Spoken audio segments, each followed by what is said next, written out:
Hello दोस्तों, इस video में आप सभी को बताएंगे राइजोबियम के बारे में संपूर्ण जानकारी। यानी कि राइजोबियम क्या है, राइजोबियम की खोज का इतिहास, राइजोबियम का वर्गीकरण, राइजोबियम की संरचना यानी कि स्ट्रक्चर ऑफ राइजोबियम, राइजोबियम के प्रकार, राइजोबियम का सहजीवी संबंध, नाइट्रोजन स्थिरीकरण क्या है और नाइट्रोजन स्थिरीकरण की संपूर्ण जानकारी, जिसमें आप सभी को विद फिगर आपको समझाएंगे राइजोबियम का कृषि में महत्व। और लास्ट में आप सभी को बताएंगे परीक्षा की दृष्टि से महत्वपूर्ण प्रश्न जो कि इस टॉपिक से रिलेटेड पूछे जाते हैं। तो चलिए वीडियो को स्टार्ट करते हैं। सबसे पहले हम जानेंगे राइजोबियम क्या है और राइजोबियम का अर्थ। राइजोबियम एक लाभकारी सहजीवी जीवाणु है जो वायुमंडल में उपस्थित मुक्त नाइट्रोजन यानी कि जो स्वतंत्र रूप से नाइट्रोजन वायुमंडल में पाई जाती है, यह नाइट्रोजन 78% पाई जाती है जो वायुमंडल में उपस्थित होती है। अगर क्वेश्चन पूछा जाए वायुमंडल में कितने परसेंट नाइट्रोजन उपस्थित होती है, तो यह ऑप्शन पर निर्भर करता है।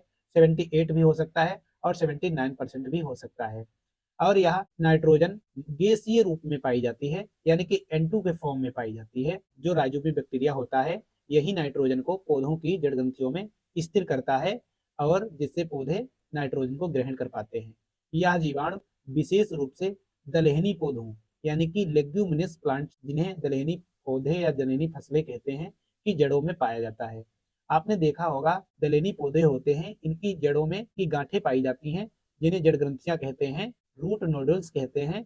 इसी में राइजोबियम बैक्टीरिया उपस्थित होता है या पाया जाता है। नाइट्रोजन पौधों के लिए अत्यंत आवश्यक पोषक तत्व होता है, यानी कि यह द्वितीय पोषक तत्व है जो पौधों के लिए आवश्यक है। लेकिन पौधे वायुमंडलीय नाइट्रोजन को, जो वायुमंडल में उपस्थित नाइट्रोजन है उसे वायुमंडलीय नाइट्रोजन कहते हैं, यह नाइट्रोजन सीधे ग्रहण नहीं कर पाते। पौधे होते हैं ये वायुमंडलीय नाइट्रोजन को सीधे तौर पर ग्रहण नहीं कर पाते हैं। इसके लिए राइजोबियम इस समस्या को हल करता है और राइजोबियम द्वारा वायुमंडलीय नाइट्रोजन को पौधे ग्रहण कर पाते हैं। यह एक जैव उर्वरक है यानी कि एक प्रकार का बायो फर्टिलाइजर है जो दलहनी पौधों के लिए आवश्यक है। इस प्रकार की साइकिल को हम राइजोबियम या नाइट्रोजन साइकिल कहते हैं। तो सबसे पहले ये वायुमंडल है, ये वायुमंडल में उपस्थित N2 फॉर्म में जो नाइट्रोजन होती है यानी कि जो गैसीय नाइट्रोजन होती है उसे N2 के रूप में प्रदर्शित करते हैं। यही नाइट्रोजन राइजोबियम पौधों को उपलब्ध कराता है। इसे नाइट्रोजन फिक्सेशन कहते हैं। यानी कि जो वायुमंडल में उपस्थित N2 फॉर्म में जो नाइट्रोजन है उसे राइजोबियम उपलब्ध कराता है पौधों को। इस प्रक्रम को हम नाइट्रोजन स्थिरीकरण या नाइट्रोजन फिक्सेशन कहते हैं। अब हम इस पौधे में देखेंगे, ये चना का पौधा है। आप इसमें देख सकते हैं कि एटमॉस्फेयर में N2 के फॉर्म में उपस्थित नाइट्रोजन है जो नाइट्रोजन फिक्सेशन का एक प्रक्रम है। आप इसमें रूट नोडल्स देख सकते हैं, छोटी छोटी गांठें होती हैं, इनमें उपस्थित राइजोबियम होता है। इनके द्वारा ही नाइट्रोजन को इन पौधों की जड़ ग्रंथियों में फिक्स कर दिया जाता है या उपस्थित कर दिया जाता है, जिससे पौधे इसे ग्रहण कर पाते हैं और अपनी ग्रोथ या वृद्धि कर पाते हैं। नेक्स्ट, अब हम समझेंगे राइजोबियम की खोज का इतिहास यानी कि डिस्कवरी ऑफ राइजोबियम। राइजोबियम की सहजीवी प्रकृति को मार्टिन बेजेरिंग ने स्पष्ट किया। इनके द्वारा बताया गया कि राइजोबियम दलहनी पौधों की जड़ ग्रंथियों में पाया जाता है जो वायुमंडलीय नाइट्रोजन को उपलब्ध कराता है। जड़ की गांठों में नाइट्रोजन स्थिरीकरण की खोज एक महत्वपूर्ण जैविक खोज मानी जाती है। इस खोज के बाद ही राइजोबियम बायो फर्टिलाइजर का उपयोग विशेष तौर पर होने लगा। अब हम समझेंगे राइजोबियम का वर्गीकरण यानी कि क्लासिफिकेशन ऑफ राइजोबियम। यह एक प्रकार का साइंटिफिक क्लासिफिकेशन है। डोमेन यानी कि राइजोबियम जो प्रकार होता है वो एक बैक्टीरिया का प्रकार है, यानी कि एक बैक्टीरिया है।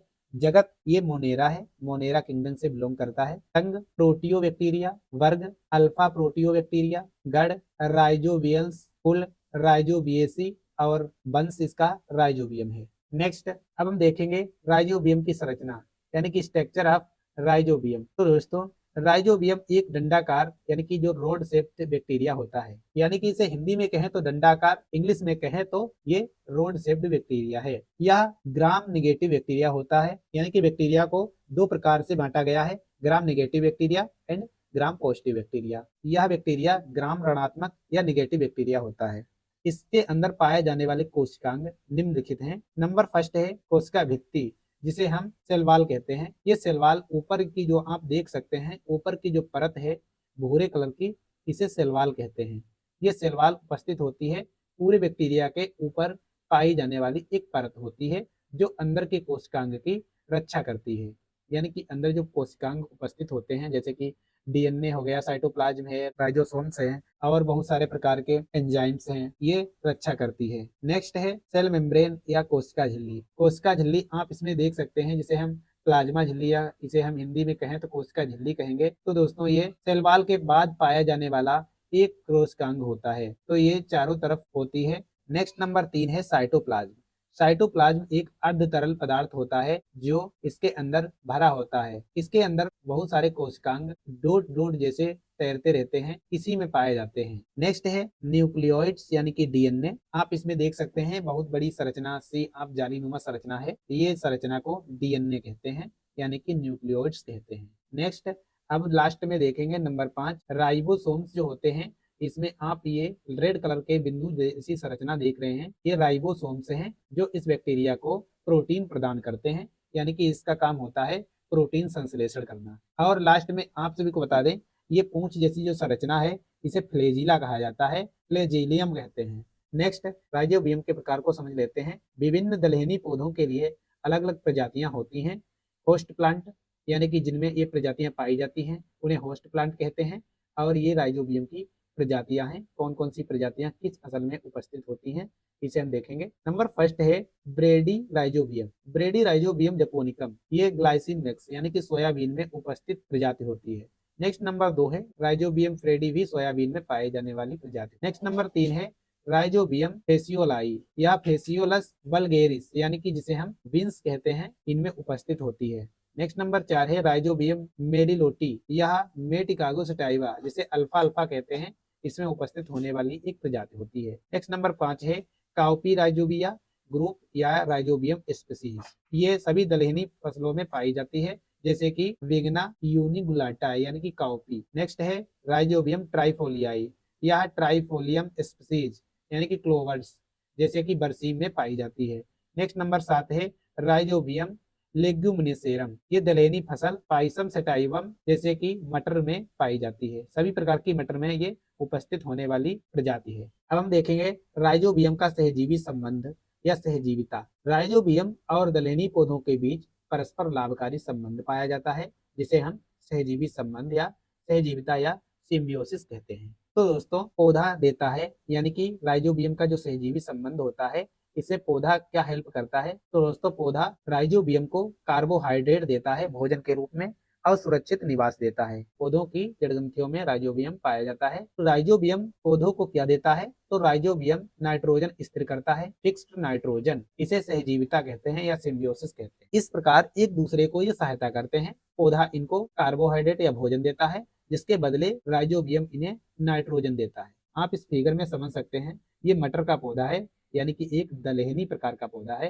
तो दोस्तों ये जो राइजोबियम बैक्टीरिया हैं, ये इसकी जड़ ग्रंथियों में पाए जाते हैं। आप इसमें जड़ ग्रंथियां देख सकते हैं, ये रेड कलर की जड़ ग्रंथियां बहुत सारी, ये जड़ ग्रंथियों में राइजोबियम नाम के बैक्टीरिया पाए जाते हैं। वायुमंडल में उपस्थित N2 फॉर्म में जो नाइट्रोजन होती है, यही नाइट्रोजन इन बैक्टीरिया द्वारा इनके जड़ ग्रंथियों में स्थिर कर दी जाती है या फिक्स कर दी जाती है। तो इसे हम नाइट्रोजन फिक्सेशन कहते हैं या नाइट्रोजन स्थिरीकरण कहते हैं। अब हम समझेंगे राइजोबियम कहाँ पाया जाता है। जो राइजोबियम बैक्टीरिया होता है ये कहाँ पाया जाता है, यानी कि निवास स्थान दलहनी पौधों की जड़ ग्रंथियों में या रूट नोडल्स में पाया जाता है। कौन कौन सी दलहनी फसलों में ये उपस्थित होता है, जैसे कि चना है, मटर है, अरहर है, मूंग है, उड़द है और सोयाबीन है। सभी प्रकार की स्पीसीज किसी न किसी पौधे में पाई जाती है, यानी कि हर फसल की अलग अलग प्रजातियां पाई जाती हैं।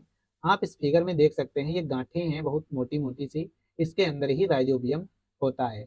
ये गांठों का रंग लाल होता है जो हीमोग्लोबिन के कारण होता है। हीमोग्लोबिन एक प्रकार का प्रोटीन होता है, जिसके कारण इनका रंग लाल होता है। तो समझेंगे लेग हीमोग्लोबिन क्या है। जड़ की गांठों में पाया जाने वाला लाल रंग का प्रोटीन होता है, जो आप सभी को बता चुके हैं कि लाल रंग का जो जड़ ग्रंथियां होती हैं ये लेग हीमोग्लोबिन के कारण होती हैं, जो एक प्रकार का प्रोटीन है। यह ऑक्सीजन को नियंत्रित करता है। जो लेग हीमोग्लोबिन पाया जाता है लाल रंग का, ये ऑक्सीजन को नियंत्रित करता है और नाइट्रोजनेज एंजाइम को सुरक्षित करता है। जो नाइट्रोजनेज एंजाइम होता है जो राइजोबियम बैक्टीरिया द्वारा रिलीज किया जाता है, इसे ये सुरक्षित करता है, नाइट्रोजन फिक्सेशन प्रक्रिया कंप्लीट होती है। अब हम समझेंगे राइजोबियम की जड़ ग्रंथियों में लाल रंग किसके कारण होता है, तो दोस्तों ये लेग हीमोग्लोबिन के कारण होता है। अगर क्वेश्चन पूछा जाए जड़ की ग्रंथियां लाल किसके कारण होती हैं या दलहनी पौधों की जड़ ग्रंथियों लाल क्यों होती हैं, तो दोस्तों इसका राइट आंसर होगा लेग हीमोग्लोबिन के कारण लाल होती है। इस फिगर में आप स्पष्ट गांठें देख सकते हैं, इन्हें ही राइजोबियम बैक्टीरिया उपस्थित होते हैं। अब हम समझेंगे जड़ की गांठों का निर्माण कैसे होता है, किसके द्वारा होता है। राइजोबियम मिट्टी से जड़ के रोम, जिन्हें हम मूल रोम या रूट हेयर कहते हैं, में प्रवेश करता है। यानी कि इस पौधे में आप देख सकते हैं, इस जड़ ग्रंथियों में ये रोम होते हैं, यानी कि छोटी छोटी ये जड़ें होती हैं, इन्हें मूल रोम कहते हैं। इनके द्वारा ही राइजोबियम बैक्टीरिया अंदर प्रवेश करता है, यानी कि जड़ में प्रवेश करता है, संक्रमण सूत्र बनाता है, यानी कि जड़ ग्रंथियों में प्रवेश करके इन्फेक्शन रीड बनाता है और जीवाणु जड़ की कोशिकाओं में पहुंचता है, यानी कि इनके जड़ के अंदर प्रवेश करके अंदर पहुंचता है, जड़ में गांठ बना लेता है। कि आप इसमें गांठें देख रहे हैं जो बैक्टीरिया द्वारा ही बनाई जाती हैं। ये लाल रंग की गांठें होती हैं जो लेग हीमोग्लोबिन के कारण लाल हो जाती हैं। जो ये जीवाणु होता है ये फिर अंदर जाकर बैक्टीरियोराइड के रूप में बदल जाता है, इसे बैक्टीरियोराइड फिर कहने लगते हैं। नेक्स्ट अब हम समझेंगे नाइट्रोजन स्थिरीकरण यानी कि नाइट्रोजन फिक्सेशन क्या होता है, इसकी पूरी प्रक्रिया। तो दोस्तों वायुमंडल में जो उपस्थित नाइट्रोजन होती है वो गैसीय रूप में होती है, यानी कि N2 फॉर्म में होती है। इसे इस बैक्टीरिया द्वारा अमोनिया रूप में ग्रहण कर लिया जाता है, यानी कि जो वायुमंडल में उपस्थित नाइट्रोजन N2 फॉर्म में होती है, जो बैक्टीरिया राइजोबियम है इसे अमोनिया रूप में ग्रहण कर लेता है और फिर इसे नाइट्रेट के रूप में पौधों को देता है, यानी कि पौधे इसे NO3 मतलब नाइट्रेट के रूप में ग्रहण कर लेते हैं और अपनी वृद्धि और विकास करते हैं। आप इस रिएक्शन को जरूर याद रखें, ये एग्जाम्स में पूछी जाती है कि नाइट्रोजन फिक्सेशन की रिएक्शन दो। तो दोस्तों ये रिएक्शन बहुत ही इंपॉर्टेंट है। N2 plus 8H plus electron ये रिएक्शन करके अमोनिया बनाता है और हाइड्रोजन को गैसीय फॉर्म में प्रोड्यूस करता है। तो इस प्रकार ये इसकी रासायनिक अभिक्रिया कंप्लीट होती है। अब समझेंगे नाइट्रोजन की पूरी प्रक्रिया। नाइट्रोजन स्थिरीकरण, जिसे नाइट्रोजन फिक्सेशन कहते हैं, वह एक प्राकृतिक और औद्योगिक प्रक्रिया होती है। यह प्राकृतिक रूप से चलती रहती है, इसमें मनुष्य का कोई हस्तक्षेप नहीं होता है, या स्वयं चलती रहती है, जिसके द्वारा हवा में मौजूद, जिसे हम वायुमंडल कहते हैं, वायुमंडल में मौजूद जो नाइट्रोजन होती है सक्रिय गैस के रूप में, जिसे N2 के रूप में प्रदर्शित किया जाता है, तो अमोनिया NH3 के रूप में, नाइट्रेट NH3 के रूप में राइजोबियम ग्रहण करता है और नाइट्रेट के रूप में पौधों को देता है। यानी कि जो पौधे होते हैं वो नाइट्रेट के रूप में नाइट्रोजन को ग्रहण करते हैं। केवल एक ही ऐसी फसल है जो अमोनिकल फॉर्म में नाइट्रोजन को ग्रहण करती है, वो धान की फसल अमोनिकल फॉर्म में नाइट्रोजन की ग्रहण करती है और बाकी सभी फसलें नाइट्रोजन को नाइट्रेट के रूप में ग्रहण करती हैं। ये भी बहुत ही इंपॉर्टेंट है, आप सभी समझ लें, पूछा जा चुका है। अन्य उपयोगी नाइट्रोजन यौगिकों में बदला जाता है और यह प्रक्रिया पौधों को आवश्यक नाइट्रोजन प्रदान करने में सक्षम बनाती है, क्योंकि वे नाइट्रोजन नहीं ले सकते और नाइट्रोजन स्थिरीकरण में सहायक हार्मोन है। तो दोस्तों ये नाइट्रोजेनेज एंजाइम है। ये बहुत ही इंपॉर्टेंट क्वेश्चन है जो पूछा जा चुका है और पूछा जा सकता है। तो दोस्तों ये क्वेश्चन इस प्रकार से पूछा जाता है कि नाइट्रोजन स्थिरीकरण या नाइट्रोजन फिक्सेशन में सहायक हार्मोन्स है, तो दोस्तों ये नाइट्रोजेनेज एंजाइम्स का राइट आंसर होगा। अब हम समझेंगे नाइट्रोजन साइकिल या नाइट्रोजन फिक्सेशन। ये नाइट्रोजन फिक्सेशन या नाइट्रोजन साइकिल को समझ लेते हैं। पूरा फिगर परीक्षा में पूछा जाता है और इससे इंपॉर्टेंट क्वेश्चन भी बनते हैं, हम इसे बारीकी से समझेंगे। तो सबसे पहले आप इसमें देख सकते हैं, ये यहाँ पर वायुमंडल है, यानी कि एटमॉस्फेयर, नाइट्रोजन यहाँ पर स्थित है। सबसे पहले ये भी समझ लेते हैं कि वायुमंडल में 78% नाइट्रोजन पाई जाती है, जो सबसे ज्यादा होती है। अगर क्वेश्चन पूछा जाए वायुमंडल में कौन सी गैस सबसे ज्यादा उपस्थित होती है, तो इसका राइट आंसर होगा नाइट्रोजन, जो 78% पाई जाती है। तो दोस्तों वायुमंडल में उपस्थित होती है और इसी नाइट्रोजन को बहुत सारी प्रक्रियाओं द्वारा पौधों या धरती पर ये गिरती है। यानी कि आप इसमें देख सकते हैं ब्लू ग्रीन एल्गी द्वारा ग्रहण कर ली जाती है और नाइट्रोजन बैक्टीरिया द्वारा भी इसे ग्रहण किया जाता है पौधों में। और जब लाइटिंग होती है, यानी कि बिजली कड़कती है, बारिश होती है, तो इसके द्वारा ही इसका क्षरण होता है, यानी कि इसके द्वारा नाइट्रोजन नीचे गिरती है और यह पौधे इसे ग्रहण करते हैं।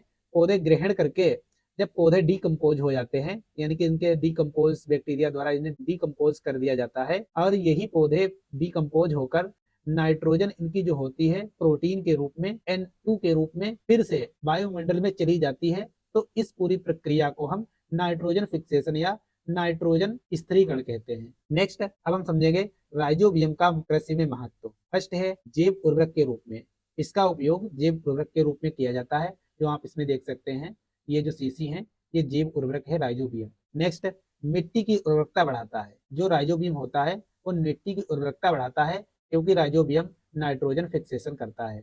नेक्स्ट है फसल उत्पादन में वृद्धि। जब नाइट्रोजन उपस्थित होगी तो फसल में वृद्धि और विकास होगा, जिससे उपज में वृद्धि होगी। नेक्स्ट है रासायनिक खादों की आवश्यकता कम। आप सभी को पता होगा जब हम रासायनिक खादों का उपयोग करते हैं तो बहुत सारी बीमारियां हम मनुष्यों को हो जाती हैं। ये बढ़ते रासायनिक खाद के उपयोग के द्वारा होती हैं। इसके लिए जैविक खाद का उपयोग किया जाता है, जिससे बीमारियां कम से कम हो। नेक्स्ट है पर्यावरण प्रदूषण को कम करता है। अब हम समझेंगे राइजोबियम जैव उर्वरक का उपयोग किस प्रकार किया जाता है। तो दोस्तों ये बीज उपचार यानी कि सीड ट्रीटमेंट द्वारा इसका उपयोग किया जाता है। बीजों को राइजोबियम कल्चर से लेपित किया जाता है और फिर बोए जाते हैं। जो सीड ट्रीटमेंट है राइजोबियम उपयोग करने का, ये बहुत ही प्रभावी और अच्छा तरीका है। अब हम समझेंगे परीक्षा की दृष्टि से महत्वपूर्ण बिंदु या तथ्य। क्वेश्चन नंबर फर्स्ट है राइजोबियम एक सहजीवी या सिम्बियोसिस बैक्टीरिया होता है। ये भी आप सभी को बता दें कि जो राइजोबियम बैक्टीरिया होता है वो सिम्बियोसिस करता है यानी कि सहजीविता करता है, तो इसे सहजीवी या सिम्बियोटिक बैक्टीरिया कहते हैं। नेक्स्ट क्वेश्चन है यह केवल दलहनी पौधों यानी कि लेग्यूमिनस प्लांट्स की जड़ों में पाया जाता है। राइजोबियम जड़ की गांठों में रूट नोडल्स में निवास करता है। यानी कि रूट नोडल्स का मतलब होता है, आपने देखा होगा दलहनी पौधे होते हैं, इनकी जड़ों में छोटी छोटी गांठें होती हैं। इन्हीं गांठों के अंदर ये बैक्टीरिया पाया जाता है, जिसे हम रूट नोडल्स कहते हैं। यह वायुमंडलीय नाइट्रोजन को N2 के फॉर्म में स्थिरीकरण करता है। नेक्स्ट है नाइट्रोजन स्थिरीकरण के लिए नाइट्रोजेनेज एंजाइम आवश्यक है। ये दोस्तों बहुत ही इंपॉर्टेंट क्वेश्चन है, बहुत बार एग्जाम में पूछा जा चुका है। नाइट्रोजन फिक्सेशन के लिए आवश्यक एंजाइम है, तो दोस्तों ये नाइट्रोजेनेज एंजाइम है। नेक्स्ट क्वेश्चन है जड़ की गांठों का लाल रंग लेग हीमोग्लोबिन के कारण होता है। ये भी क्वेश्चन बहुत ज्यादा पूछा जा चुका है कि जड़ की गांठों का रंग लाल क्यों होता है। तो दोस्तों इसका राइट आंसर होगा लेग हीमोग्लोबिन के कारण होता है। नेक्स्ट क्वेश्चन है लेग हीमोग्लोबिन ऑक्सीजन की मात्रा को नियंत्रित करता है। नेक्स्ट राइजोबियम एक जैव उर्वरक है यानी कि बायो फर्टिलाइजर है। अगर क्वेश्चन पूछा जाए कि निम्नलिखित में से बायो फर्टिलाइजर है या जैव उर्वरक है, तो दोस्तों इसमें चार ऑप्शन होंगे, जिसमें ये जैव उर्वरक का ऑप्शन भी रखा जाएगा। तो दोस्तों इसका राइट आंसर होगा जैव उर्वरक। नेक्स्ट क्वेश्चन है यह मिट्टी को उर्वरकता बढ़ाता है यानी उर्वरकता बढ़ाने में सहायता करता है। Next question rhizobium gram negative या ग्राम ऋणात्मक बैक्टीरिया है। नेक्स्ट क्वेश्चन है पौधे राइजोबियम को भोजन उपलब्ध कराते हैं, जिसके बदले राइजोबियम पौधों को नाइट्रोजन देता है। और लास्ट क्वेश्चन है राइजोबियम रासायनिक उर्वरकों की आवश्यकता को कम करता है, जिसके बदले राइजोबियम जैविक उर्वरक का उपयोग किसान द्वारा किया जाता है, जिससे रासायनिक खादों का उपयोग कम से कम किया जाता है। तो दोस्तों वीडियो कैसा लगा? अगर वीडियो अच्छा लगा हो तो नेक्स्ट वीडियो देखने के लिए चैनल को जरूर सब्सक्राइब करें, बेल आइकन को प्रेस करें ताकि आने वाली हर वीडियो की सूचना आपको मिलती रहे। Thank you for watch this video.